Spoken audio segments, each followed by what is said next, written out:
Magandang araw mga kapatid. Kayo po ba ay nakakaranas ng kapaguran sa buhay?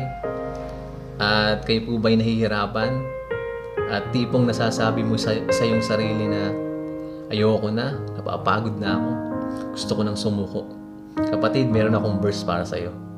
Ang sabi sa Mateo 11:28, lumapit kayo sa akin, kayong lahat na nahihirapan at lubhang nabibigatan sa inyong pasanin, at kayo'y bibigyan ko ng kapahingahan.